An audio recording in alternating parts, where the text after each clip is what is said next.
right, welcome to another episode of the Retro Game Club podcast. This is a special edition. We don't know what episode number it'll be, so I'm not going to say it. But with me is someone else who wishes he lived in the mystical land of East instead of America in 2020. Hugh. Yeah. I'll take my chances with the monsters and impending doom. Yeah, I mean, there's got to be a ring that'll save you from that stuff, right? Something, yeah. Yeah, so this is like I don't know, call it like a backup or let's call it a backup episode for when we can't record for some extended period of time. Which will probably be July 4th. Probably, yeah. I have a long tradition of doing nothing on July 4th. Yeah, I will just be without a microphone. So I'll have my laptop and headphones, but I don't want to lug a microphone and stand and stuff. So, Yeah, I don't know about you, but out here, I'm pretty sure all fireworks are canceled. Except we have, like, people in my neighborhood who somehow acquire, like, I know how one of my neighbors gets his illegal fireworks.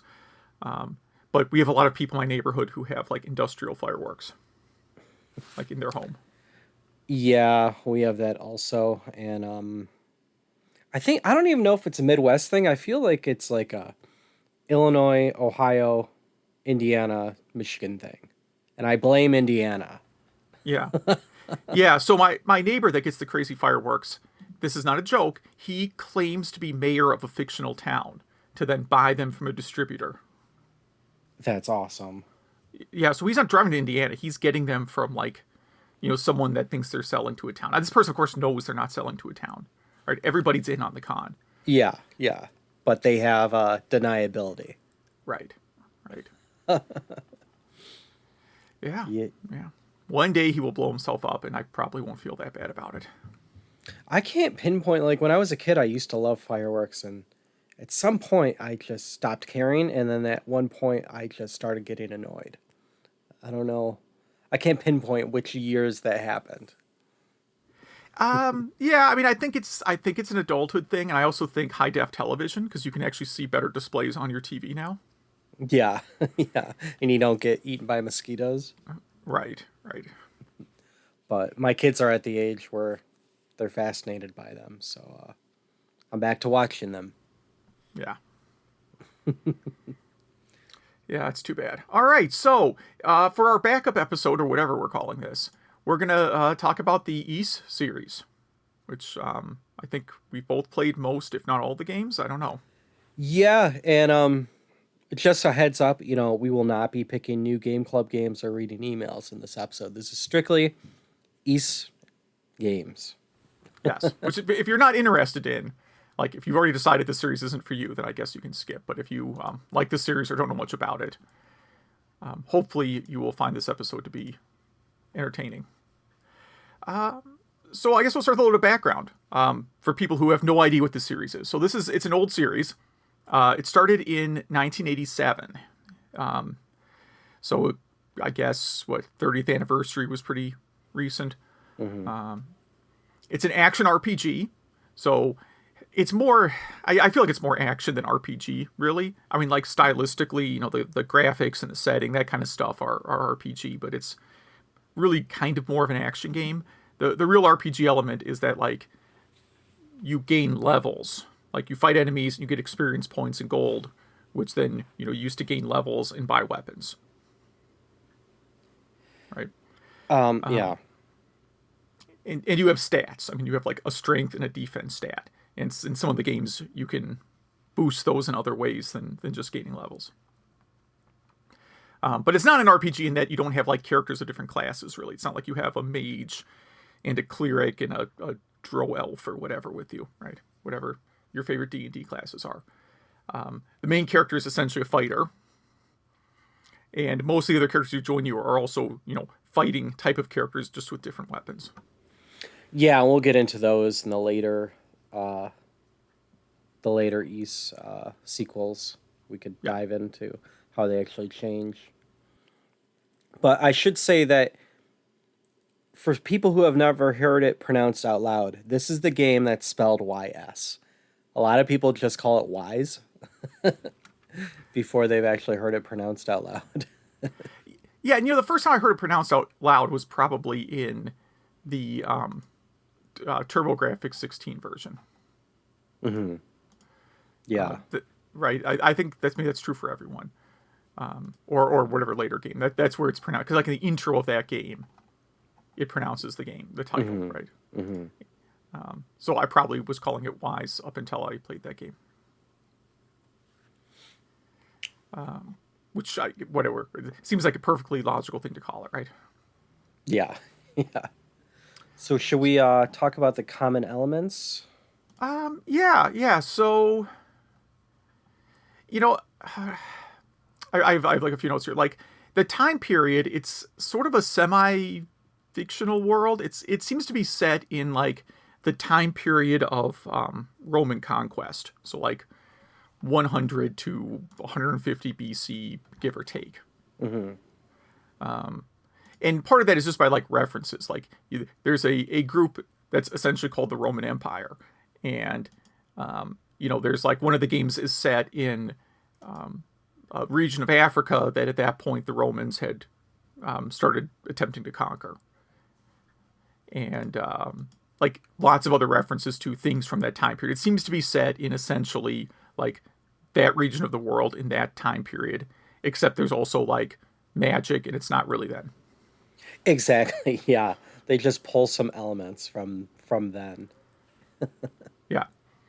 A lot of times it gets compared to the Zelda games because it's an overhead action RPG-ish game. But again, it had been, first of all, the game is like launched in the same year. And if you look at like the history of Falcom, they had been working on action RPGs for a couple of years at that point. So this wasn't like their first foray into that style of game. They had done a couple of RPGs beforehand, and then this other series they had called Dragon Slayer started getting into games that were RPGs with some action elements. If that makes sense. It does have more RPG elements than Zelda does. I would argue that. Yeah.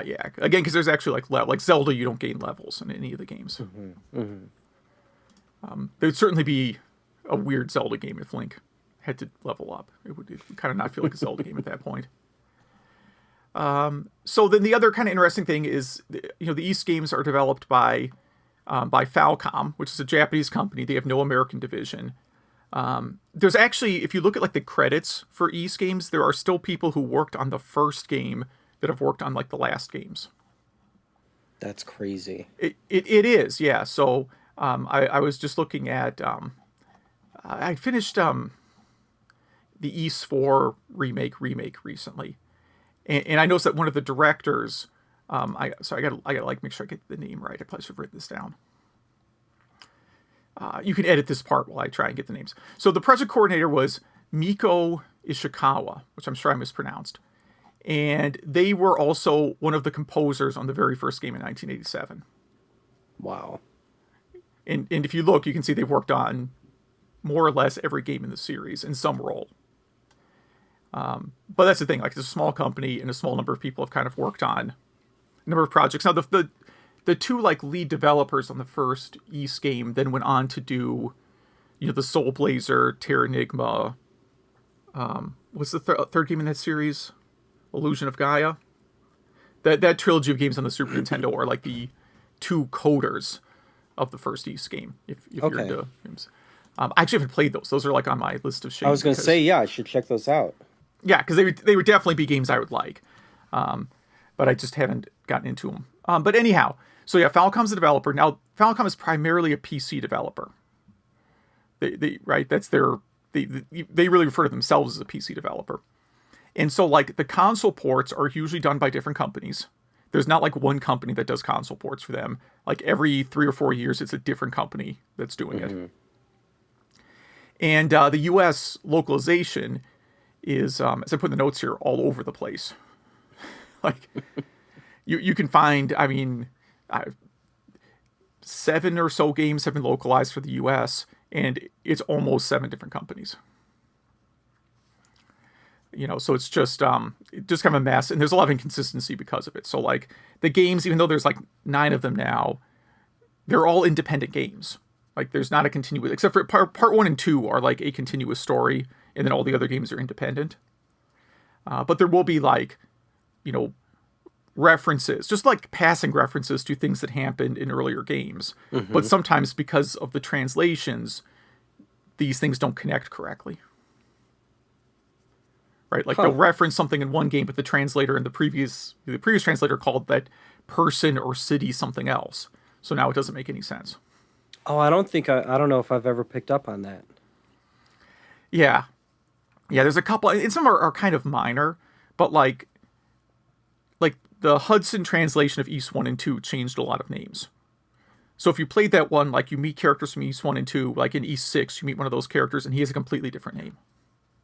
And of course, the sidekick has it. Your sidekick has a completely different name as well. Mm-hmm. Hudson just kind of did their own thing. And then in terms of like gameplay elements, so it's the same lead. The lead character, his name is Adol, and he's the red-headed swordsman, right? He's kind of a blank slate type of character. There's not a lot of games where you even have dialogue for him. Yeah, just like Link, you never really hear his voice. You never hear him actually say a word. Mm-hmm. You may hear him grunt or scream or something, but never a word. Yeah. Yeah, East 8, he might say yeah in response to a question. Mm-hmm. And then in the first game, he meets another character named Dogi. I know these names are kind of silly, but that's just how it is. I think that's why Hudson renamed him when they did the translation. I think they renamed him to Colin, which not a great... I mean, Colin's a perfectly respectable name, but I don't think, like, heroic fighting guy. Yeah. Anyhow, so Dogi in every other game is the sidekick. He rescues Adol in the first game from a situation. I won't spoil like details on some of these things in case you want to go back and play these. And then in all the games after East 2, they're always kind of traveling together. Mm-hmm. The series is probably most known for its soundtracks. So every game has a completely amazing soundtrack. I would definitely say it rivals the Final Fantasy games in terms of soundtrack quality. They tend to be... there are some lighter tunes. They tend to generally be on the heavier side. There's a lot of sort of... there's a lot of songs that are like rock songs that also have violin, if that makes sense. Yeah, like electric guitar lead type songs. Right, so it's like electric guitar and violin are like 2 instruments you hear in almost every song. Yeah, very, very epic soundtracks. And one of the few that I don't mind, because sometimes you'll be on the same board for a long time, whether you're grinding or whatnot, and it doesn't get old for me. Yeah, I can come up with like one song in that series that I would be happy not hearing again, but we'll get to that in a little bit. And like all their soundtracks get released, and remixes, and you name it. So, like, if you have a Spotify account, you can listen to every East soundtrack for free. And all the remix albums going back to probably the late 80s, whenever they started releasing game soundtrack albums. And then, iTunes, Google Play, that kind of stuff. You can also, Amazon, you can also buy the albums if you don't subscribe to Spotify. I guess Spotify you can listen for free, but there's probably ads. And I don't know what kind of ad plays during a video game soundtrack. Let's see, rings that enhance. Yeah, so there's lots of all of them have like accessories you equip, usually in the form of rings, where one ring, increases strength, a different one increases defense. You can usually only equip one at a time. Some of the later games you can equip 2 things. And like some rings will make it so it alters your vision, so you could see hidden doors, but you can't see enemies. So you have to know when to use stuff and when not to use stuff. And I'm trying to think of other ones that are like that. Yeah, heat resistance, stuff like that, poison resistance. Yeah, and then like as they start to introduce like status effects into the games, they'll be like anti-poison or whatever, right? And then also in later games, that ones where you get more experience points, or enemies drop more items or stuff like that. Oh yeah. The other thing that's really common in these games is that if you lose a boss fight, if you go back and gain 1 or 2 levels, the boss fight will then be incredibly easy. Like, all problems in the game can be solved by gaining more levels. Yeah, if you lose barely to a boss and you just can't get them, if you gain 2 levels, you will walk over the boss. Yeah. Totally. I mean, Yeah. you'll touch him once and he will die. Right. So it's all about, like, if you're really, really good, maybe you can beat them at a lower level. Otherwise, you have to do a bunch of grinding. Mm-hmm. And they usually, there's usually a few spots. You mentioned the basement spot in one of the games. Yeah, where there's really no other point to this spot other than you can gain like 5 levels just by grinding these guys over and over, where it's a bump mechanic, so you just keep running, you just walk into them and bounce them back, and running back and forth, you could gain a few levels. So I Yeah. think the grinding in this, there's a lot of it, but it seems less annoying to me because of that, because it's pretty straightforward. Right, because it's action-based. It's not like grinding in, Final Fantasy V or something, where you're fighting just, lots and lots of turn-based battles. Yeah. So let's see, other common elements. So being from like a smaller company, the games are typically not what you would call cutting edge. So they have great soundtracks, but like the graphics are never like best in breed. If that makes sense. They're releasing, East 9, that was originally a PS4 game, but the company porting it was able to get to run on the Switch. Because Yeah, it's we're not ray tracing and stuff like that. Right. It's not using a lot of PS4 hardware features. And sort of in general, I don't think they've ever been interested in having like the best, most cutting edge graphics. The only exception really is when Hudson did the PC Engine ports. Those were, by 16-bit standards, pretty advanced games. And pretty cool cutscenes too, Right. Yeah. for the time. Absolutely, yeah. I actually think most of them still hold up pretty well. Oh, totally, yeah. And then the last thing I've done in common elements is like, and this is real common in like the later games, and I think this is common in a lot of Japanese RPGs, where like the final dungeon has almost nothing to do with the rest of the game. It's like, now we've entered this dimensional portal, and you're in this world that has, as far as you can tell, no connection to the story. But there's a lot of those in the later games. So the last dungeon is just some crazy, other world kind of setting. Yeah, it keeps it cool, though. It keeps it interesting, that's for sure. Yeah, so it's like, hey, I'm in the jungle, and now suddenly I'm in this weird palace with floating clocks and stuff. Yeah, but again, it seems like every JRPG does that now. I'm trying to think of like other JRPGs I finished recently that are somewhat new, and a lot of them do that at the end. It's not a JRPG, but the most recent God of War game did that, and I think it's kind of the first time they did that, and it worked out really well. Yeah. So let's jump into the games. We'll start with, we're going to just go through them in order of release, if that makes sense, because I can't think of... I trying to cover them in like... There is actually like a canon, like the order that these games take place in, but trying to cover them in that order doesn't make a lot of sense. No. So East Book 1 and 2. East 1 and 2, yes. Now, sometimes these are often released as independent games, but they're like one story. So wait, I thought it was East Book for the first one, or is that just the Hudson version? So it depends. I'm looking at the different versions here.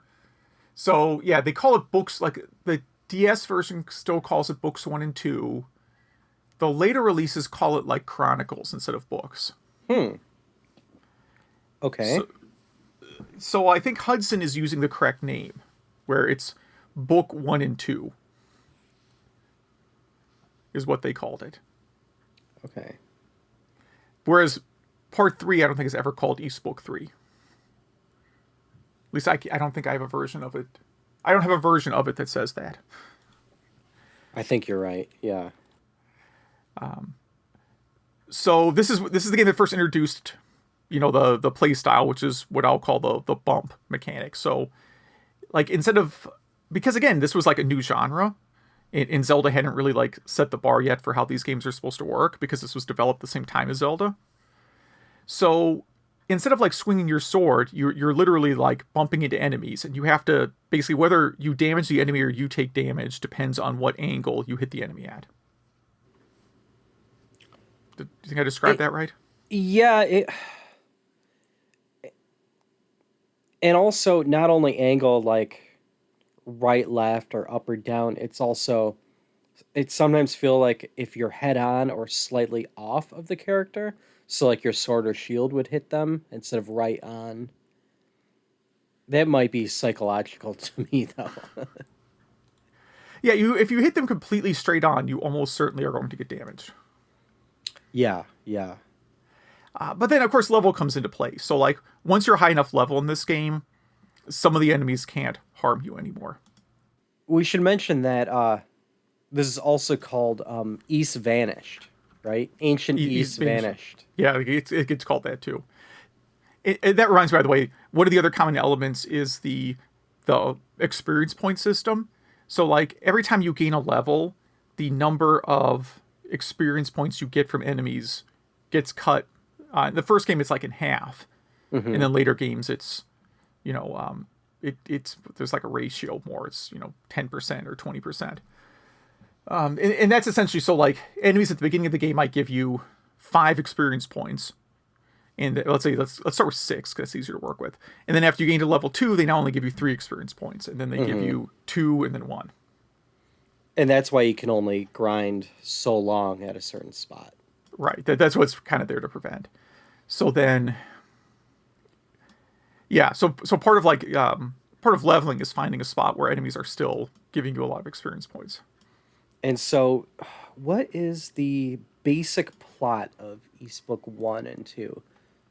East is up in the sky, right? This mystical That's place. part 2. Yeah.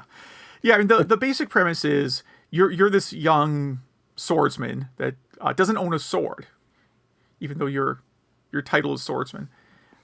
You've landed in a new town, and this the local seer asks you to go find these 6 books that have been stolen or lost. And the 6 books like chronicle the history of the world and like the great evil that overcame the world, that then caused like the main kingdom, the kingdom of Ys, to separate itself from the rest of the world and become a floating continent. Mm-hmm. That was their way to deal with evil. Like let's just launch it into the sky. Not a bad plan, really. Yeah, yeah. Right. So the first part is about you're trying to find these 6 books. Half the game really takes place in the last dungeon. So the last dungeon is a 25-story tower. This is where I talk about the music. Like, the music to that tower is the only song in this game you will get sick of. You're right. Yeah, I do remember that. Because you're in that tower a long time. Mm-hmm. And there's a lot of like puzzles in that tower you have to solve to get through. Like you'd mentioned, you have to equip items to find like to find walls that you can secretly walk through. But while you have that mask equipped, enemies can attack you, but you can't see them. Mm-hmm. And there's like other people in the dungeon who are either like prisoners or tried to explore it themselves and got stuck. Yeah, and they help you along their way and give you items and stuff like that. Yeah. Yeah. And then at the end, which is the beginning of East 2, that's why it's kind of like hard to call it a spoiler. At the end, you've assembled the books, you've defeated the dark wizard that was trying to steal them all, and you get teleported up to the floating continent, which is where the second game takes place. Yeah, so East 1 is the longest intro ever. Right. Right. If you played on and this is what's kind of interesting, like when Hudson did the PC Engine and TurboGrafx port, they intentionally made it one continuous game. Mm-hmm. So you don't really realize like you've cut over from one game to another. Mm-hmm. And this is on the TurboGrafx 16 Mini, so you can play it. Whereas like later versions, so if you buy this on Android or iOS, they're 2 separate games. And even stuff like Ys Chronicles or Legacy of Ys, those ports, they're 2. They still keep them as 2 separate games. You can start at part 2 if you want. That just seems wrong to me. It's confusing, yeah, because you don't understand. Like, you start off, you're in this village, you have these 6 books, and you have to return them back to their shrines. Mm-hmm. And it's like, well, how did I get to this town? Why am I on a floating continent, and why do I have these books? It wouldn't make a lot of sense. The second game fits like what I would call a typical JRPG format, where you're traveling. You know, most JRPGs are like, go to a town. The people in the town tell you about some problem they're having. You solve that problem, then you go to the next town. And that's largely how this game is structured. You start in one town, you solve all their problems, you go on to the next town, and so on. And along the way, you're returning these 6 books. Before then confronting the source of evil that they wanted to launch into the sky in the first place. Yeah. So it is. I like the story. I like the story as a whole. Like I know we're not like giving it the world's greatest description, but like as a whole, like you meet a lot of interesting characters. There's a lot of cool towns, a lot of like little mini sort of side quest. You know, not so much side quests because they're mandatory, but side things you do in the course of achieving your main goal. And each time the story progresses, you get a really cool cutscene with, pretty good voice acting and stuff like that. Yeah. Hudson hired like actual voice actors for this. Yeah, that part's really good. Where no Legend of Zelda came close to that for many years, with voices and cutscenes like that. Yeah. I think just maybe different focus. I don't know. I mean, part of it is Nintendo wasn't releasing stuff on CD systems. Mm-hmm. Like, I can't think of a really good cutscene in a Zelda game until... I mean, I guess Ocarina of Time and Majora's Mask had some good cutscenes. But yeah, voices and stuff really weren't... It's almost 2 decades later. Yeah, it was a long time before you had voice acting. Or a decade later, game. yeah. As a matter of fact, I believe when you get up to Ys 8, you start to have voice actors who appear in both like Breath of the Wild and Ys 8. There's one for sure. I have to look at the list, but I think there's more. Oh, really? Oh, yeah. Yeah, so like Rivali, the bird guy, right? In Breath of the Wild. And then I think it's Hummel, the sort of hunter delivery guy character in Ys 8. Yeah. I think that's the same voice actor. Okay. And I think if you look at the list, you're going to find most of the voice actors are in both games. Like, I think there's a lot of crossover between voice actors in those games. Yeah, probably in a lot of games. There's a circuit of them. Yeah, because I think they're all like voice actors in Persona also.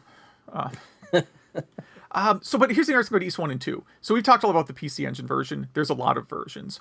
And part I've of that only played that one. That's the only one you played? Yep. Okay. I've played most of them. So the way I describe it is like, imagine if like every time there was a new system, Nintendo did a remake of Legend of Zelda for that console. So, right, you'd have Super Nintendo Legend of Zelda. I know someone's going to tell me there's like a Satellaview game or something, but I'm not talking about that. I'm talking about like they actually release like a Super Mario All-Stars, but of Zelda. Right? Yeah. And then a Game Boy Zelda, not Link's Awakening, remake of, and so on. Or a GameCube. There's now Legend of Zelda for GameCube. I know there is Legend of Zelda on GameCube, but it's an emulated 8-bit version. I mean, a remake of it. Yeah. Right? And that's kind of what Falcom does with Ys. Like, new console, we're going to port Ys 1 and 2 to it. So, and some of these, of course, the console ports, some are by other companies. So, other versions, and this is likely incomplete. There's a Master System version, actually pretty good. Famicom has them as separate games. We talked about the Hudson version. In Japan, there's something called Falcom Classics, which is a collection of somewhat touched up Falcom games for the Saturn. It's on there. Konami did a port of it to PlayStation 2, but that only came out in Japan. Atlas did the port to DS, which, to be kind of blunt, is the worst version of the game. PlayStation Portable has a port. PC has at least 2 different ports. So they have in the 90s, there was a port called Ys Eternal, and then in the 2010s, the Chronicles of Ys. And then Android and iOS both have ports by .emu. and those are both sold as separate games. Those go on sale quite a bit. It's pretty often you'll see those for like $5. But it seems like the TurboGrafx Mini would be the place to play this right now. Yes, if I had to pick one version to play, I would say get the TurboGrafx Mini and play that version. I was going to say, we've had some listeners that have asked us where to start with Ys, because there's so many, and I would really just say, I know Ys 1 looks dated, but it doesn't play or sound dated, and like I said, the cutscenes are great, the music's great, and once you get the mechanics down, it really does pull you in. Especially when you get down to the mines and stuff like that. That's where it really gets interesting. Have you done the Android or iOS versions? I have the Android versions, and it is, it's hard to. I don't particularly like playing on touchscreen. I think if I had a joypad, it would be better. It was one of those things where they were on sale really cheap, so I bought them. Yeah. Should we jump to Ys 3? Yeah. Wanderers Was there of something else I was Ys? going to mention about this? What was I going to say? Nope, I don't think there's anything else I'm going to add right now. Some of the later ports got rid of the bump mechanic, though, and have like an actual sword swing mechanic. So like what you get on PC today, like the Xseed versions have the sword instead of bumping, although it has like an option to go back to original controls if you prefer that. Yeah, I was going to say, that's a totally different game if you do that. It does play very differently for sure. Ys 3. So this was a weird one because they switched it to a side-scrolling game and never went back to that. Yeah, it has the same kind of, you could get rings, you upgrade your swords and shields and stuff like you do in the original Ys 1 and 2. But you're swinging a sword in a side-scroller, not a platform, just a side-scroller. Mm-hmm. So it doesn't really add, like, in platformers, you have to get good at jumping on certain platforms. It's a platformer. This is just a side-scroller grinding game, kind of. Kind of, yeah. Yeah, there's not a ton of story. So the idea is really, so the sidekick you meet in Ys 1 and 2, Dogi, you've been out journeying for some amount of time. It sort of establishes you guys have been out on adventures for a while. Ys 4 actually takes place, like chronologically speaking, Ys 4 takes place between Ys 2 and Ys 3. And you're going back to Dogi's hometown just to see how things are going there.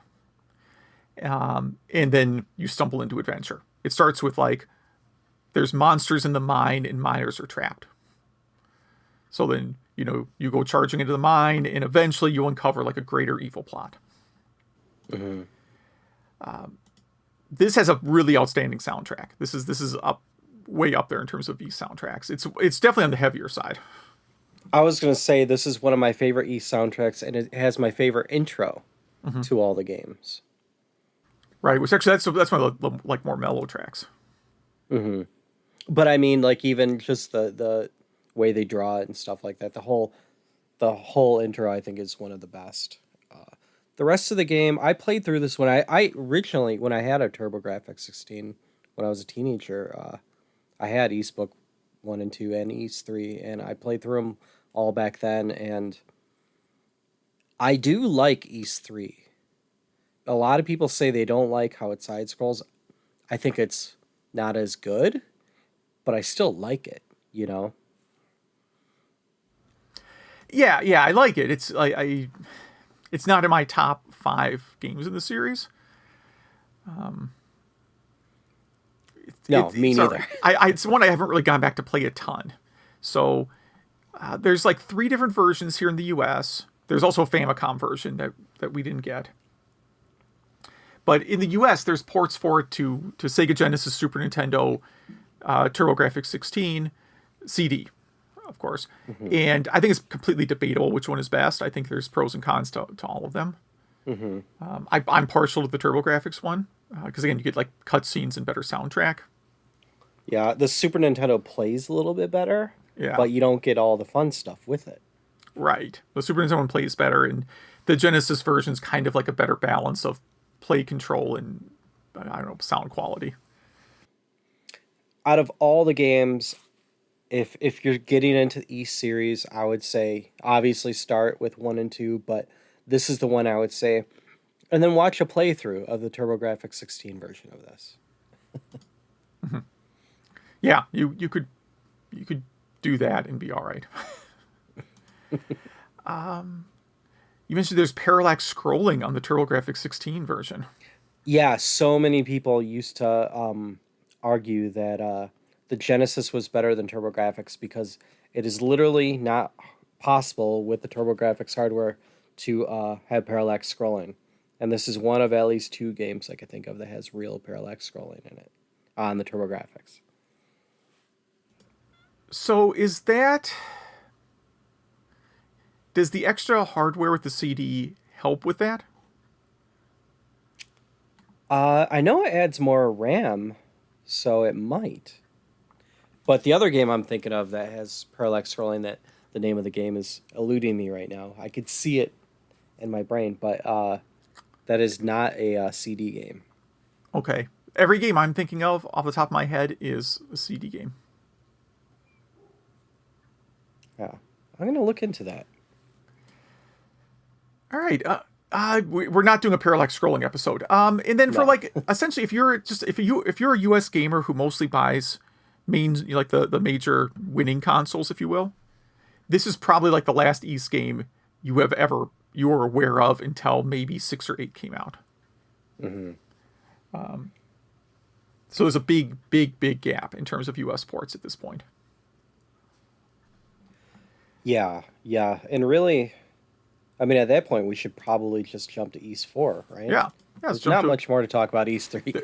No, I mean I could talk a little more about it, but not a ton. So yeah, East 4 is a return to the style of the first 2 games. So it's back to like the overhead view and bump mechanic. This never got an official US release. There are very, very good fan translations. So the interesting thing here is like Falcom didn't write this game. They came up with the story and soundtrack, but then they had 2 other companies actually develop the game. I believe it's because they were mostly working on a game called Legend of Heroes 3 around this time. So Falcom essentially has, I mean, I know they have other game series, but they have 2 major game series, right? They have Ys, which is their action RPG, and then they have Legend of Heroes, which is the turn-based JRPG game with like heavy story. Like they're very, very story-driven games. And around the same time that Ys 4 was being developed, they were working on a trilogy, Legend of Heroes trilogy, parts 3, 4, and 5, that are like, they're not direct sequels to each other, but they're like 3 very large RPGs all set in the same world. If that makes sense? Mm-hmm. So it's sort of like, here's 3 portions of this world, and here's what's going on in them, kind of thing. But they're each set like a few years apart, so they're not like, they're sort of loosely connected. I mean, they're independent games. But Legend of Heroes 3, which they didn't know when they were developing it, ultimately we'll get into this later. Like radically changes the direction for the company here in the 21st century. So the 2 versions, a company called Tonkin House made the Super Famicom version, and then PC Engine version was by Hudson. Mm-hmm. And if you play the 2, I mean, the Hudson one, it just seems like 1,000 times better. I've only played that one. Yeah. It just looks better. CD, Red Book audio. Hudson took a lot of liberties with the story, to be kind of blunt. They added quite a bit. They changed a few characters around. They, again, a lot of cutscenes, whole lot of cutscenes. Mm-hmm. And they added a New Game Plus mode, which was the first time the series had a New Game Plus mode, and also like the last time the series had one for quite a while. There is a fan translation. So the funny thing is, like, this game is really, really cheap to import. This is like a $10 game to import. And if you get the CD, there is a fan translation where a group of fans redubbed the voices. They did such an amazing job. Yeah. They really did.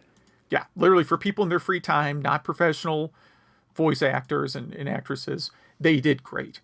just it's such a great port. They had like a donate, like it's very rare that like I'll see a project and be like I'm clicking the donate button on it like right now. But that was one that I definitely donated to.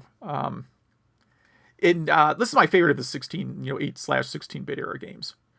Really long story, and it's a little more difficult than Ys 1 and 2. But again, there's a couple spots where you can do a lot of grinding and level up pretty quickly. Part of the reason why I think it was harder is that like there's more missable stuff. Like after I played it, I went back and looked at like, okay, what if I did New Game Plus mode? What, like, is there anything I missed? And like it turns out I missed like the strongest armor in the game. Because, yeah, because you have to like backtrack. Did you miss that too?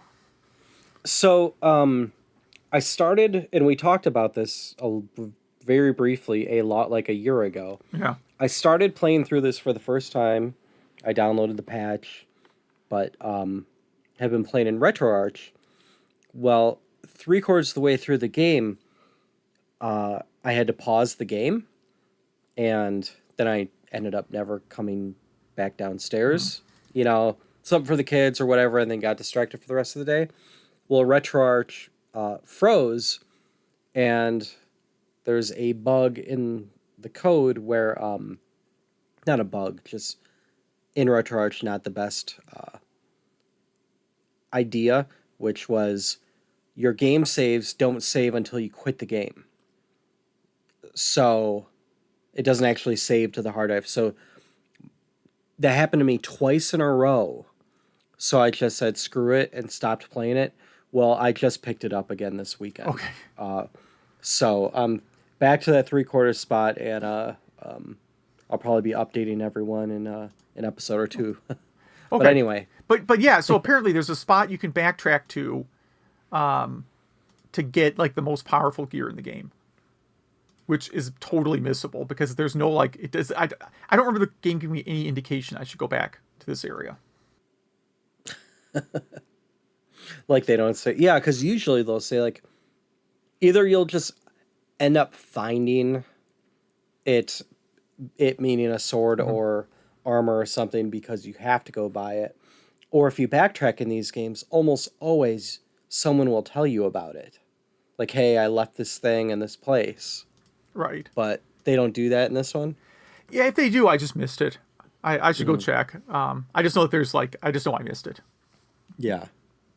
And that came up because like when you finish the game, it basically tells you like, here are the things you missed, like in the ending. But yeah, so this is a really fun one. It's kind of a shame we never got in the US. There's also like a PlayStation 2 port of it by Konami that was of course also not released in the US.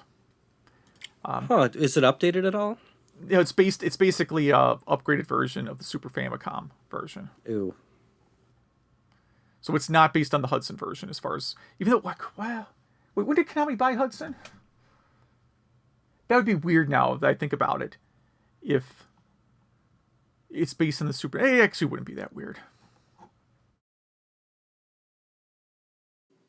Yeah, because I thought they bought them after the PS2 era. I could be wrong, though. Right, yeah. It'd be, if they bought Hudson... Yeah, right, because Hudson was still making Mario Party games like during the Wii era. Yeah, so it's called Ys 4, A Mask of the Sun, A New Theory. And so, speaking of which, yeah, Ys 4, Mask of the Sun is the Super Famicom name. Ys 4, The Dawn of Ys is the Hudson PC Engine name. Yes. And looking at this PS2 re-envisioning, I think I would give it a skip. I think I looked at it once before and said, oh, that looks pretty cheesy. So, I'll get to update my recommendation. If you're getting an Ys now, play 1 and 2, and then 4. Watch a playthrough of 3. But definitely 4 is just fantastic. It's very rare that I spend many, many hours in a game and have it, kind of crash twice. Because with that game save loss, I've probably lost like 6 hours. Yeah, because it happened twice. Lost 6 hours out of my life that I'll never get back, and I'm still gonna go back and do it again. Like that's how good this game is. Yeah, and I have to make a correction here. The PS2 port's actually by Taito, not by Konami. Oh, I messed it up because I was thinking of E6. That's my bad. That was me not double checking my notes before I wrote them. Because why would I ever double check my notes? That's crazy talk. So yeah, Taito, who I would never assume to make a an RPG type of game. yeah, that Work is on that. strange. So let's see. East 5 is next. So I've never played this one. yeah, this is to me the is one. the skippable one in the series. So it's a Super Nintendo, Super Famicom game, and it was an attempt to make it play more like a Zelda game. So they added like a slash action button. So actually swinging a sword, and they added like a jump button, so you can jump and swing a sword. It sort of visually looks like a Square Enix game, like, or I guess it was a Square back in that day, right? So it looks like Final Fantasy VI, sort of, if that makes sense. Like the villages and stuff have that kind of art style. Yeah, yeah.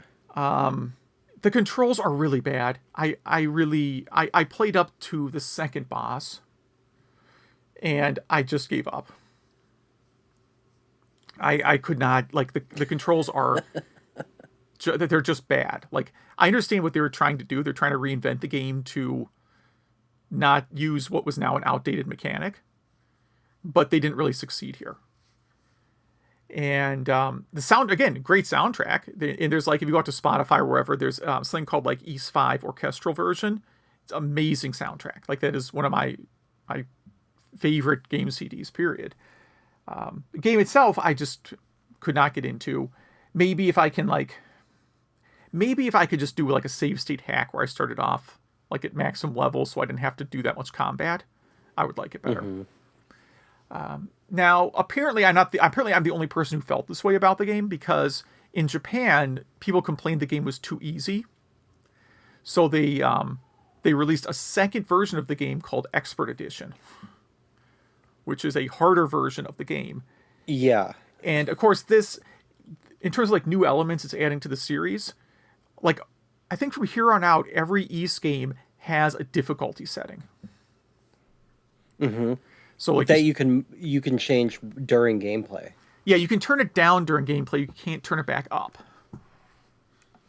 Oh, really? Okay. Yeah, I because what must they have been don't thinking of want something. is you to like get to the max, like set it on easy, grind yourself up to the maximum level, and then go fight the last boss on difficult and act like you just won the game on difficult. Oh, yeah. So yeah, but any given time you can turn it down. There might be some games where you can't turn it down either, but I think pretty much every game lets you turn it down. So yeah, that was their response to this, is we're now going to have adjustable difficulty in every game. So we can go to Ys number 6. I have a copy sitting next to me. This was a PlayStation 2 and PSP game. It was ported by Konami to PSP and PlayStation 2. This was the first game to come out in America since Ys 3. And it seems like they pretty much went back to the beginning on their combat engine, because this feels like an entirely new combat engine at this point, to where it's actually fun. Like, you can actually control the characters, and it kind of feels like a good, solid action game. Is this the first one you could flip between characters? No, not yet. This is still just Oh, one we're not character. there yet. No, we're getting pretty close though. When we get to the PSP era, where we are now, they start kind of combining into one game in my memory. Yeah, because they're all kind of the same engine, right? Like they have this engine that they did for E6, and then they sort of incrementally improve it for each game. And then by the time you get to 7, you now have like multiple characters. But we'll get to that. Many, yeah. So the thing that's interesting is in America, they drop the number 6 from the title, and they just call it Ys, the Ark of Naphatism. And I'm assuming it's because a lot of people who had PlayStation 2s probably had never heard of the Ys series. And if they saw a game labeled Part 6, they might be like, oh, well, I've never heard of the first 5, so how can I possibly play this? And this was the first game I played because I picked up. Geez, I probably played this in 2010, Yeah. and which is really late for this, I think. And I couldn't believe how much I liked this game. Mm-hmm. It had been many, many years since I really even thought of Ys, you know? So this kind of brought me back into it. Yeah, yeah. It's a good. I mean, it's a really solid game. I think it's aged fairly well. I haven't gone back and played it in a while, but I mean, I remember when I first played it, thinking, yeah, this is pretty good. Has good cutscenes. Again, the action's good. A lot of PlayStation 2 era stuff maybe hasn't aged especially well. But because this isn't, again, because you're not dealing with like something trying to be cutting edge, I think it does all right. Yeah, oh yeah, yeah. I haven't really checked how cheap this one is on eBay. I suspect this isn't like a super expensive game. So there's a couple things it adds. It has a weapon upgrade system, which, again, all the games, as you mentioned, like how the games all kind of start to feel similar after a while. Like they have a Yeah. system where it's like you buy weapons, but then you can also enhance them. You collect minerals or items or whatever, and then you can upgrade your weapons. And actually, to win this game, you pretty much have to have your weapons maxed out. Like if you try and fight the last two bosses without totally maxed out weapons, you are going to get annihilated.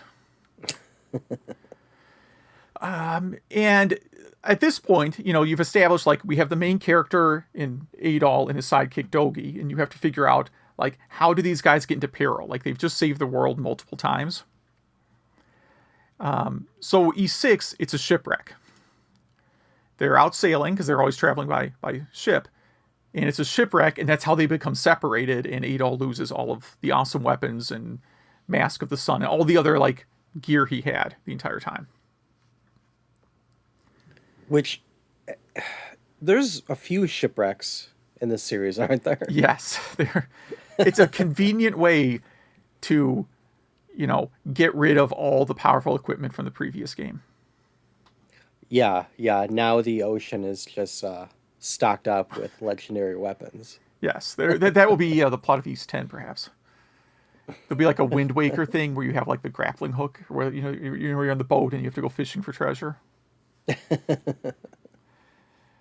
I could definitely see that.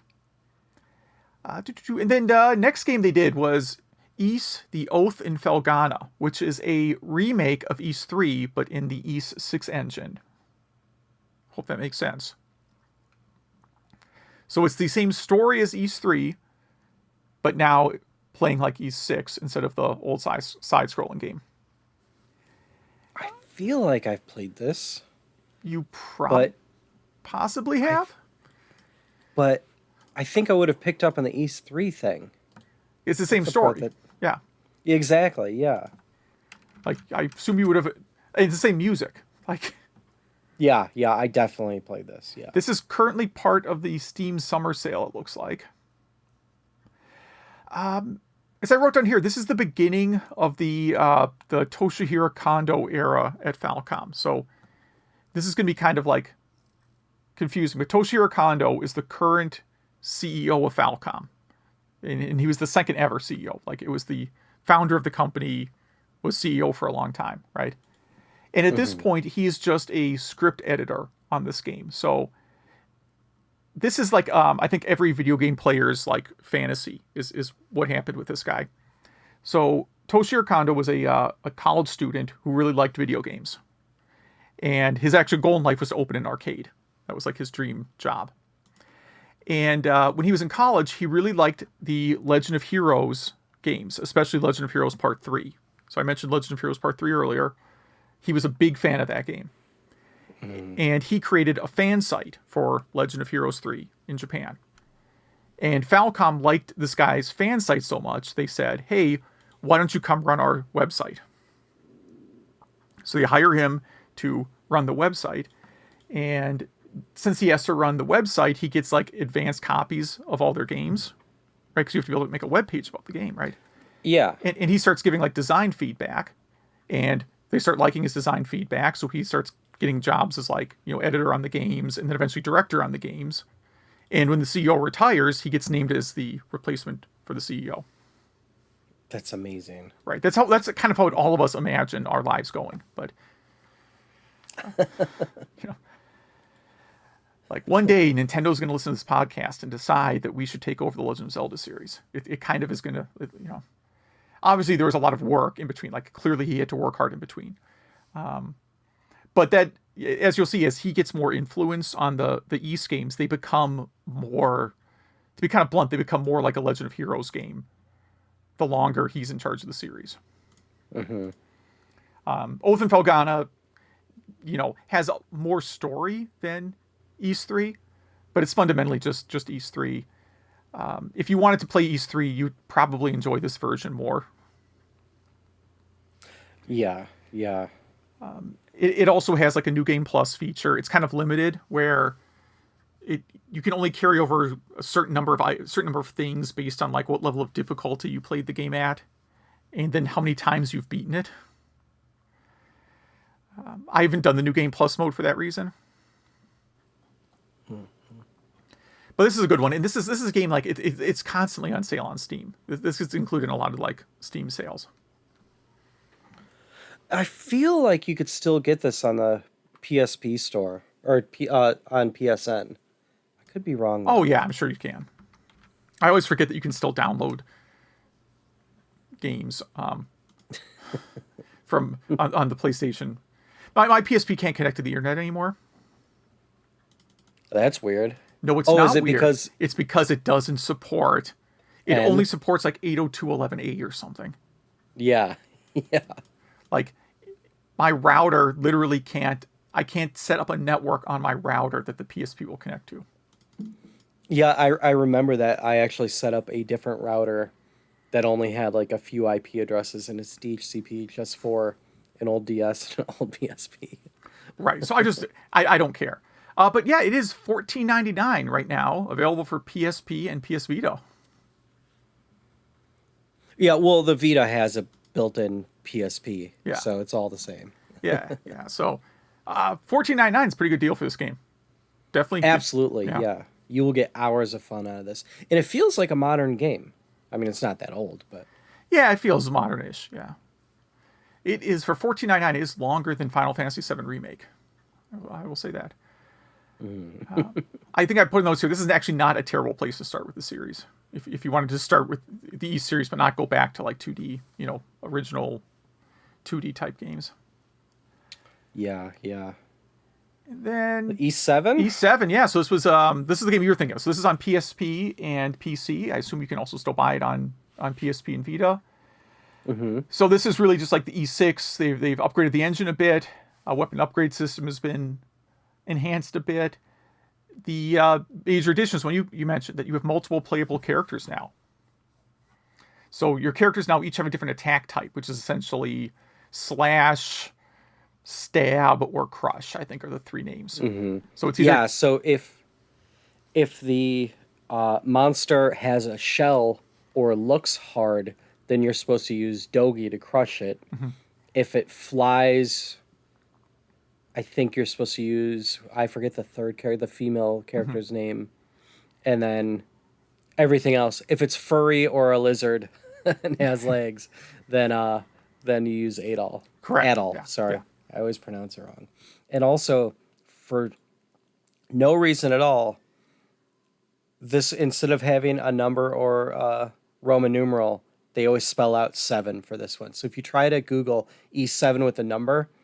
It's harder to find. Just type out the word 7, which I always thought was weird for this one. Yeah, I don't know why they did that, but who cares?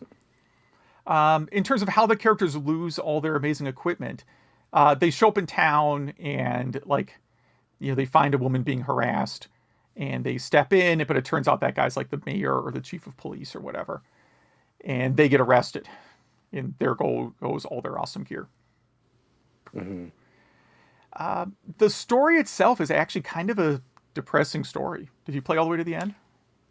Yeah, but I can't remember. I mean, it was when this came out, so Yeah. I can't remember at this point. Yeah, it's not like a happy ending kind of game. So that's my only disclaimer. But it's huge. I mean, like, again, you have a huge world. You have now 6 different playable characters. So like every other ability we talked about, there's 2 characters who have that ability. So it's just kind of like which one you prefer playing as. Yeah, and you have to level them up, so just kind of pick one. Yeah, if you want to use them all, yeah. But I really like this game a lot. I definitely played through it a lot. I played through it on PSP. There's not a new game plus, so I've not played it a second time. Have not played the PC version. I know it's been upscaled a little bit. And I think that's probably part of the Steam sale right now. Probably, maybe. Let's see here.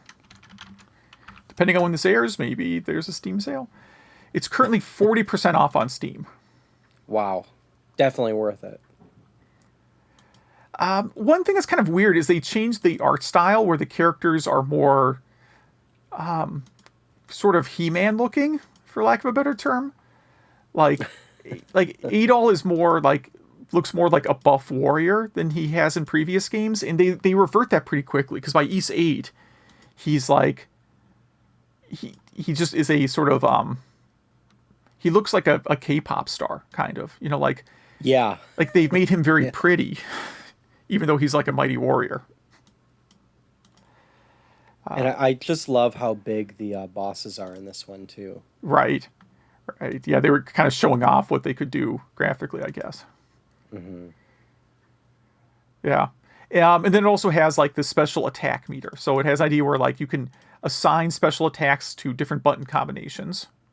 So like, hold like left shoulder button, and X, you can map like, there's the 4 attack buttons on the PSP, right? X, square, I guess it's not supposed to be called X, it's supposed to be called cross. Cross, square, circle, triangle, right? And then you can map special attacks to those where, normally X is slash, but if you hold the shoulder button in X, then you do whatever special move you've mapped to it. And that has a meter, and as you do more special attacks, it builds up the extra meter. And then the extra meter launches, when that's full, you can then launch like your most powerful attack once. Which is a lifesaver during bosses and stuff like that. Yeah, and sometimes you want to, during boss fights, like save that, because if the boss is stunned, it takes extra damage, so then you want to save your extra meter until the boss is stunned. And E6 is the first one that is 3D, like a polygon game, right? Yeah. But this is the one that really looks great. Yeah, this one really looks a lot better than E6. I mean, it was a pretty big step up. I mean, E6 was like early PSP, and this is like PSP is about to be discontinued when this came out. Yeah. Your PSP is currently on fire right now. Yeah. From playing this game. Right. Story-wise, this is the last game in the series until Ys 9 was released. Ys 9 apparently takes place after Ys 7. Okay. So yeah, Ys 7, I mean, again, like the hard part with this is I guess if you have a PC, you can get the PC version, great. If you're a console gamer, you don't really have a way to play this right now. Is PlayStation TV still a thing? No. In fact, they're very expensive right now because they're not a thing. For this reason, because people want to play Vita games on the TV. Mm-hmm. I should mention I got mine for $21 when no one wanted it. New. Yeah, I should have bought one of those because I have so many Vita games that I really like. All right, and then we're gonna go way back to a game called Ys Origin was the next one, and this is it's a Zero game. Here is a prequel to every game in the entire series, so it has different lead characters. It is a great starting place too, I think. Yeah. It's sort of like I've never been a big fan of these things that like retroactively try and explain the origins of a story. Mm-hmm. So like the story in this, it luckily there's not a lot of story. It's almost, I mean, there are some cutscenes, but it's very, very much just an action game. You don't really have like much of a plot. You're really just killing a lot of monsters. Right. It's a hack and slash dungeon game. But you could get through it in a few hours, though, so that's why I think it's really worth just doing it, It's not real long because it's sort of it's encouraging you to play through it multiple times. Mm-hmm. So the entire game is set in this 25-story tower that is featured at the end of East 1, right? Except now there's different music every couple of levels. So like, right? And in each level, instead of just being like a kind of a simple floor like you had in East 1, it's like this floor, these 4 floors are like a desert. And these 4 floors are like the lava floors, right? Mm-hmm. And there's some puzzle solving, but for the most part, it's slashing enemies. There's this like stat boost mechanic where you're sort of encouraged to run and fight enemies as quickly as possible. Because as you chain enemy kills together, you get like XP or item or damage boosts. And if you stop fighting enemies, those boost meters start to fall down, and then you lose that boost. So you want to keep fighting. Like you're actually sort of disturbed when you get to a spot where there's not enemies nearby. Mm-hmm. Because you want to keep these like bonus meters up, because that's really how you level fast in this game, is by like keeping the XP bonus meter up. And so this is like I said this is like the most accessible game for people who just want an action game with some leveling and don't want to spend a lot of time looking at cutscenes. Yeah, and I mean they do a fine enough job explaining what happened before East Book 1, but it almost doesn't feel like an East game to me. I do like it. Yeah. But yeah, you're right. It just kind of feels a bit more generic than the rest of them. Yeah, so you can get this on PS4 and Vita. So this is actually easy to get. It's, of course, on Steam, too. Limited Run Games did physical releases of it for PS4 and Vita. I don't think you can get them anymore except on eBay. I would not recommend you try and get them on eBay. No. And then, sort of the newest, but also second newest game is Memories of Celceta. So this was just re-released on PS4. So this is originally a early Vita game. This is one you just played. I literally just finished this like a day ago. So it is kind of relatively short, at least compared to like East 8. So this is a remake of East 4. So we mentioned before that East 4 was the only game that Falcom didn't make themselves. So this time they did make it. And they've done 3 versions. It was originally a Vita game, and then there's a PC version that's upscaled, and very recently a PS4 version. Mm-hmm. And PS4, they're all kind of the same. The PS4 version just sort of looks like a better Vita game. It plays pretty much the same as E7. So same idea that you have, you end up over the course of the game getting 6 characters in your party, 2 with like slash type attack, 2 with like crush type, and 2 with, stab type of attack. And you have 3 in your party at a time. And what mix of characters you have in your party changes some stats a little bit. So if you have 1 of each type of attack, then like item drop rate goes up. But if you have 2 of the same kind of attack, then your damage goes up. Which I guess I didn't realize the first time I played through how much damage goes up from that. Because like boss fights, especially towards the end of the game, I would have like Adol and then the other slash style character in the party. And boss fights are like much, much, much easier at that point. It's almost comical. Like I think the game is maybe a little bit broken in terms of how easy you can make it. Yeah, I powered through this one on Vita. And again, another fantastic, beautiful game. Great visuals, great music. Yeah, there's a lot of exploration. So the game is mostly set in like a giant forest. So it's the same idea where there's like a hub town. There's a couple smaller towns that you visit along the way. But then there's this giant forest. And it originally starts with like, you've been hired to map out this forest. So there's like a map completion. So as you visit areas, more of the map, gets filled in. And you get rewards based on how much of the map you filled out. And then there's lots of optional side quests. Which do kind of, help you get more powerful.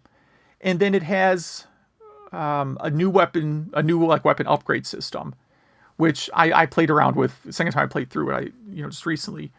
Like, this is another way the game's a little bit broken, because if you upgrade your weapons pretty regularly, the game gets pretty easy. I mean, I just fought the last boss with like I took close to no damage.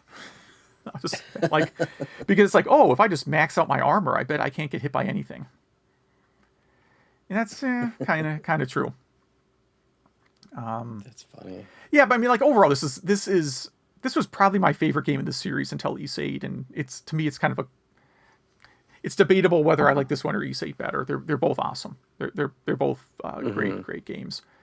I noticed in my most recent playthrough they've retconned a connection to E6 in this game. Really? Yeah.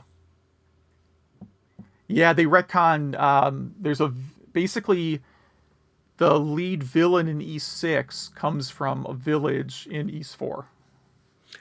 I do remember this. Yeah.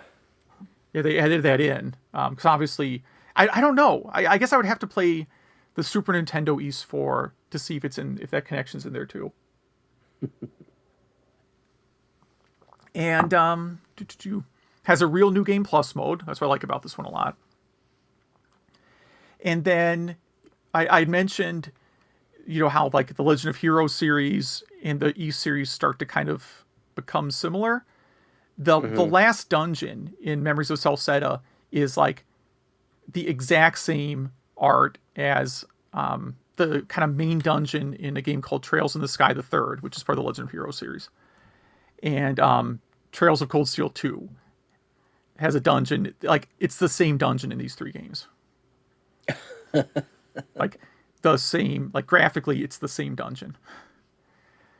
So it didn't really connect to me first time I played through it because I hadn't played those other two games yet. But on my second playthrough of Memories of Celceta, I'm like, oh yeah, this is the same dungeon again. And then the last game? Kinda. For in America at least, Ys 8, another shipwreck game. So this starts off where Adol and Dogi have been hired to provide security on a ship. You walk around the ship, you meet the other people on the ship. You kind of get a little, like just little tiny hint as to their, who they are and what their backstory is. Mm-hmm. And then a Kraken type of creature attacks the ship. And if you didn't catch the reference, when you first try and fight this creature at the beginning of the game, Adol is equipped with the like most powerful sword from E6. Yeah, I think I caught that. It's the same name because it has some like funky name. So he has like the most powerful sword from the previous game, chronologically speaking. But loses it all when he gets shipwrecked. And then the game becomes, you're now on this island. And the story, and I really like this part of the story, is really about like finding the other castaways and trying to build a village on the island. And you're building the village because you need to have all the capabilities to build a ship to leave the island. So you need to have like a functioning little mini society so then you can build a boat to get off the island. Yeah. I don't know if any of our listeners ever watched the show Lost, but some aspects actually reminded me of it. Yes. I'm familiar with Lost. And yes, I haven't seen Lost, but I do know there are some similarities. I was going to say, I played this on the Switch, and man, this game plays great, looks great. I didn't want it to end. I liked the village building. I liked everything except for the one thing that every game seems like it needs to have the past few years, which is fishing. Fishing, that's what I wrote here too, yeah. Everything about the game is great except for the fishing. So, yes, you have, and it's unfortunately not really optional. If you want to, if you're a completionist, it's not optional. So yeah, I definitely am with you that I did not want this game to end. I'm like, I just want to keep finding people and building the town. Like, there could be another 20 people on the island. It would not get old. So what I wrote down is that this is sort of like, for lack of a better term, I call it a Trails of Ys game. So this is where like Falcom really like took a hard pivot of making Ys more like the Trails in the Sky, Trails of Cold Steel series, which is also theirs, right? I know you haven't played those because they're turn-based RPGs. I assume you've played none of them. None of them. Okay, so in Ys 8 they introduce a few things. Like there's this character notebook where you have like a notebook that tracks, like has a picture of the character and then like notes about their backstory, and then like blank sections that you unlock by doing like events with them. Like they'll be in town, they'll have a little icon over their head that means they have an event. And then you go do, you do some event with them, or you give them a gift, something like that. And then more of their story unlocks. Like that's most of Trails of Cold Steel. Like that whole page, like the entire, like not just the look of it, but like the way it works is directly out of Trails of Cold Steel. There's a couple characters, some of the other shipwreck survivors, that are literally characters from Trails of Cold Steel with a different name. So like one of the shipwreck characters is the nun. Like that exact character under a different name is in Trails in the Sky, or Trails of Cold Steel. Basically, I mean, style, like graphically, it's the same character. There's the butler character. You remember him, the blue-haired butler? Oh yeah. Yeah. So that exact same character is in Trails of Cold Steel. Same 100% same character, just with a different name. The one thing that I love that this game adds is so yeah, you're doing the village building, but you also do the normal Ys, go around and explore and find new weapons and stuff. But what it really adds is the village defending. Yes. So a few times in the game, actually many times in the game, you and Dogi update the village's defenses, and then you will hear an alarm or something that a bunch of beasts are coming, and it's like a boss rush to the village, and you and a few characters defend it, and that was my favorite part of the game, I think. Really? Okay, yeah. And when you get to like the last chapter of the game, they unlock like 6 more levels of that towards the end. Yeah. They amp it up with like really, really hard enemies. Yeah, these giant beasts. Yeah. Yeah, it's fantastic. And you brought up the nun. I was going to mention her. She was the only awkward scene. You probably know what I'm talking about. There's this one mission where you have to defend her as she's walking up this hill. And when she gets up to the top of the hill, she rips up her nun outfit into a mini skirt dress thing. And you have a really awkward moment with her, and then that's that level. I just thought, like, what is happening? Like, am I watching Crunchyroll right now? Like, what is this? Right. Yes, and again, it's the character from Trails of Cold Steel that she's based on is sort of similar, where it's like, if you saw the picture, like you would say, oh yeah, that's the same character. And they do the same kind of thing where it's like, she's a nun, but she also sometimes, does things that you would consider not nun appropriate. But again, this is Japan, so their view of what a nun is going to be different than the American view of what a nun is, right? Like, yeah. At the end of the game, she's pretty much like, if you could think of a Halloween costume, that's sexy nun. That's how she's dressed. That's at the end of the game, right? And the funny thing is, like, you're supposed to find her fairly early in the game, I think. But she was literally like the last castaway I found. Really? She was one of the, she may have been like, first, second, or third for me. Because like there's like, you find like gift items for these characters. And like her item is available like really early. That's how I knew I was missing a character, because it's like, I have this one thing, because she's just in a weird spot on the map. And then of course when you have her dialogue from like her events, like she's referencing things that happened before I found her. So that's how I knew you were supposed to find her way earlier in the game than I actually did. I had one of the guys, I forget who, I had that happen also. And some of these characters can die. Correct me if I'm wrong, but I think they don't have to. Like the story can end up different than it for different people. I could be wrong though. The story could be different for different people.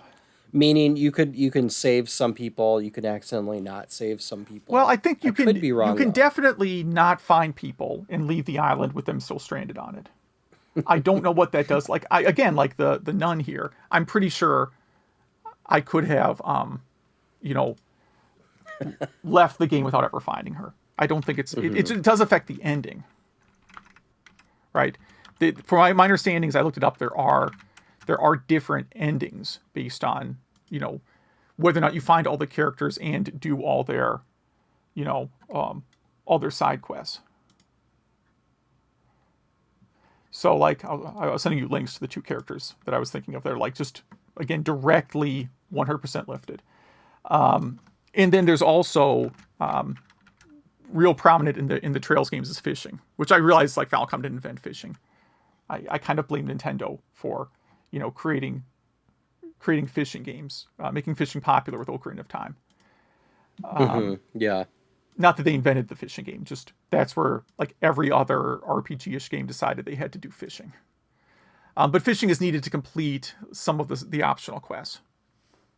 So if you want to do everything, then you have to do all the fishing. Hmm.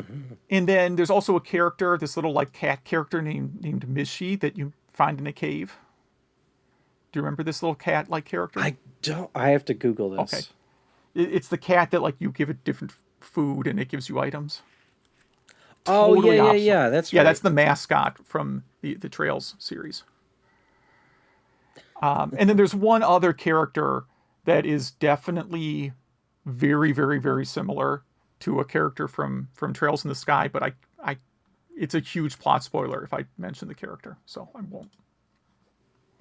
Only that if you played Trails in the Sky before you played East 8, you'll be like, oh, okay, I I recognize this reference. Hmm. But the thing we left out probably like the biggest part about East 8 that's really cool. It actually takes place in two different time periods with two different lead characters. It's incredible. Yeah. Yeah. So as Adol's on the island, he starts to have flashbacks to like a previous era on this island when it was inhabited by like a different race of people, and that's where you play. This is I can call this a plot spoiler because this happens like in the beginning of the game. You know, Hmm. you're a few hours into the game when this happens, and then you're playing in this other time period as Donna, who's the first like female lead in one of these games, and her story in this kingdom and how the kingdom in the past, you know, came to not be there in the future when Adol's there. Hmm. And in the past, as Donna, you can plant a seed, and that seed will turn into a giant tree or branch, and that'll help Adol in the Right, gang, right. get to places. Yes, yeah. So that part of it is just amazing. So that's it's like to me this is I'd say it's probably my favorite in the series overall. I would take the if it didn't have fishing, it would be a slam dunk. It is really long though. Like part of the reason I like Memories of Celceta a lot and maybe as much is that that's just a short like you can play through it fairly quickly. And even New Game Hmm. Plus, there's really not like a fast playthrough of East 8.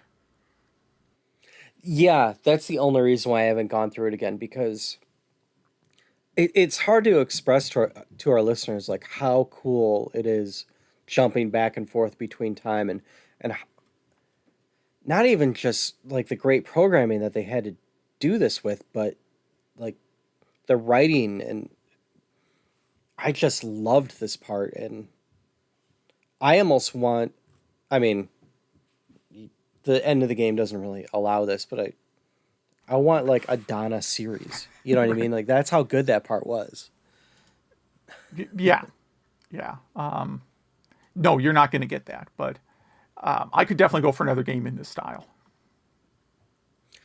Yeah, yeah. Even an East 8 Part 2, they could do a Final Fantasy Yeah, I mean, kind I of could. numbering Yeah, scheme. I mean, you could do. Yeah, the I mean, the ending sort of talks about. I guess I don't think this is a spoiler, because I can go into specifics here, but like, you know, in the ending, I think if you get the good ending, it shows each of the major characters and has a little note on what they did once they got home from the island. So that part's pretty neat. Is there anything else neat about this game? There's another game Falcom made around the same time called Tokyo Xanadu, which is mechanically the same as like the fighting engine is the East 8 engine. Okay. So it's roughly this. It's I don't know. It feels a little like it may have been made before East 8. It's a little bit rougher maybe. It's the exact same combat engine, but it's like way more story. So if you don't like the story aspects, you might not get into it. But it's kind of mechanically the same game. I mean, the completely different setting. Like Tokyo Xanadu is sort of a like Persona 4 ripoff, story wise. It's in like very it's modern day Tokyo and high school kids who go do high school classes during the day, but then in the evening they enter a parallel demon world. Right? Just like every other normal high school student does. Yeah. And that parallel demon world part is roughly the exact same engine as East 8. So yeah, I don't know if I could deal with that. But the rest of it, it's like, well, now we have to go do our after school clubs. Like, oh, jeez. So if that part of the story, if you're like, oh, great, I got to go do swimming club or whatever now.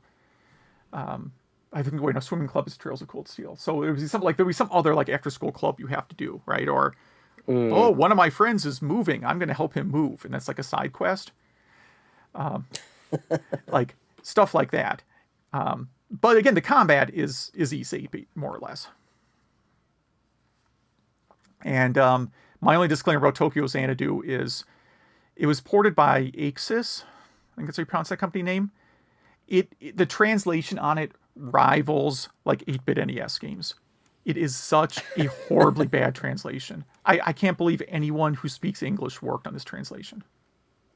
We should say that East 8 was originally horribly translated, and if you get the cart for Switch, get ready for a giant download because all the audio got retranslated. Right, and that's the thing is like, that's what's sort of frustrating is because East 8 was translated by Americans.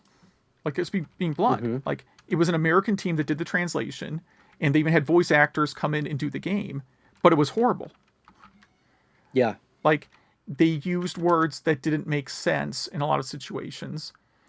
And if you look at like a side-by-side comparison, it's it's just it's just a really bad translation. I don't know how they did that. For example, instead of like caldera, didn't they say just like big hole? Yeah, the chasm, right? So there's a chasm, which is really a crater. Like crater would be the correct word for this thing. Mm-hmm. But they call it chasm, which is fine. But yeah, in the original translation, they just keep calling it the big hole. That's the most glaring example of it. But there's just lots of other. If you look at side by side, it's just a lot of kind of bad, nonsensical translations. And Tokyo Xanadu has a lot of that too, where sometimes characters' names will just be different. And then other times, just dumb things like there's a dialogue box, but the text overflows off the screen.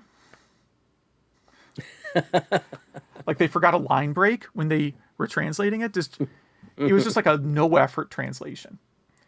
I mean, I still like the game a lot, but you just be prepared for, again, it's Ys in like Persona 4 setting with bad translation. Nice.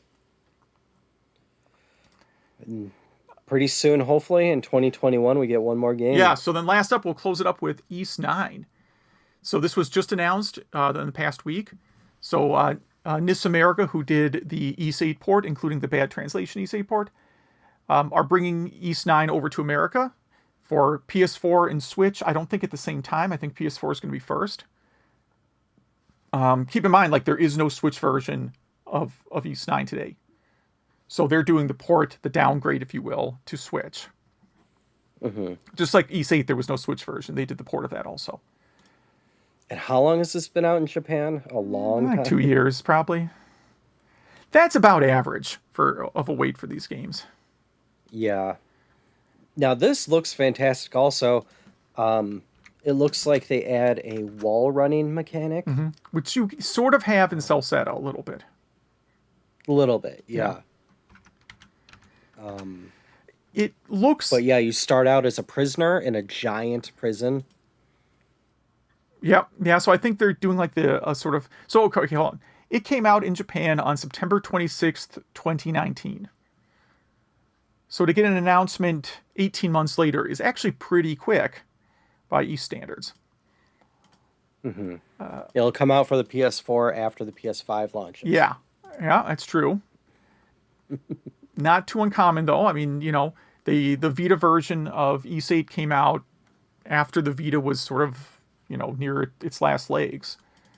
And after because that was originally a Vita game and then brought up to PS4, right? So like in America, we ended up getting those two games at the same time, whereas in Japan there was some gap between them. But yeah, I'm trying not to look too much at it. It does look a lot like Ys 8. Yeah, yeah, definitely a little darker because a lot of it. I mean, a lot of the scenes I've seen have been in the prison. I'm so excited for this though. It's one of those games where I'll take a day off work to play. Oh, yeah, I'm not going to go that extreme, but I have pre-ordered it already. So whenever it makes it to America, I will have a copy.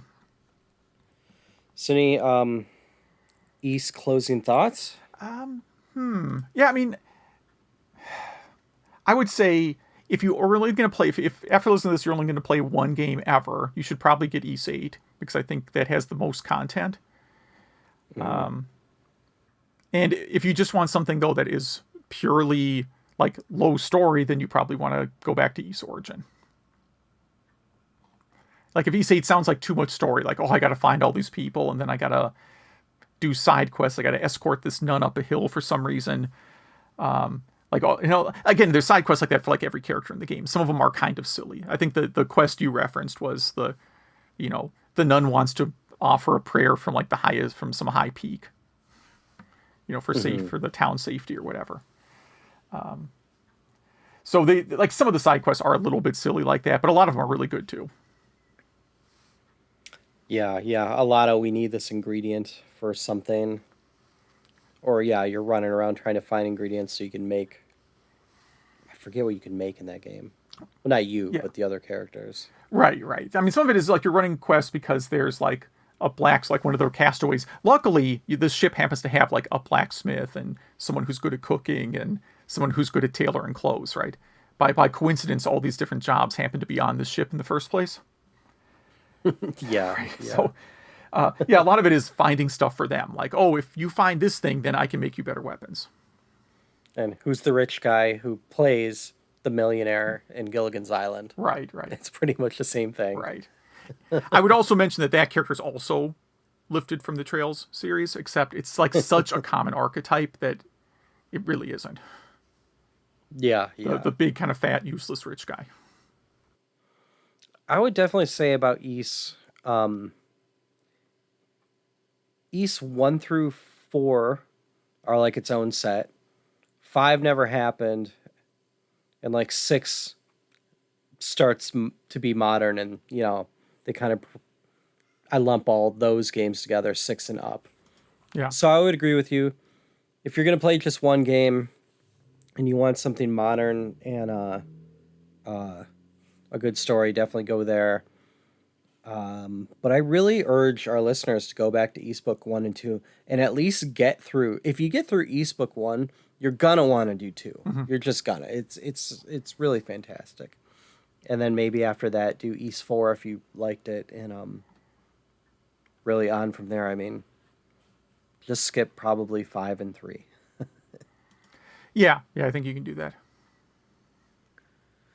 So, if any of our listeners have any memories or insights they want to get, or are playing it for the first time, want to give us their favorite Ys list, email at retrogameclub.net, or hit us up on Facebook, facebook.retrogameclub.net, or Twitter at RGC Podcast. But try to do email at retrogameclub.net. We'd love to hear from you from Ys, because I really think this is, I mean, it's rare I meet someone who loves Ys, and so it's kind of interesting. We're doing a podcast Yeah, yeah. together randomly, and it's both one of our favorite series. Yeah, and if you like this format, email us, and let us know, because maybe we'll do another one for a different game series. Absolutely, yeah, I There love has to be a that. series I played every game in, though, and there's not a ton of those. Very, very. Yeah, and it might put a fire under me to get on some of those series I haven't been on. Like if someone wants like a Fantasy Star one, I won't be able to help, but I'll definitely grind through some games to do it. You know, You will definitely download a save state where the characters are all level 99. and just yeah, You really, for Fantasy Star 2, even like today, that's the only way I could play through it. That is a very, like, wow. I'll save that for another time. But man, that game, yeah, one of my favorite RPGs, but I have to concede it does not age well. great. It is very, very tough to play nowadays. All right, well, I guess that's it. So thanks for listening. Thank you.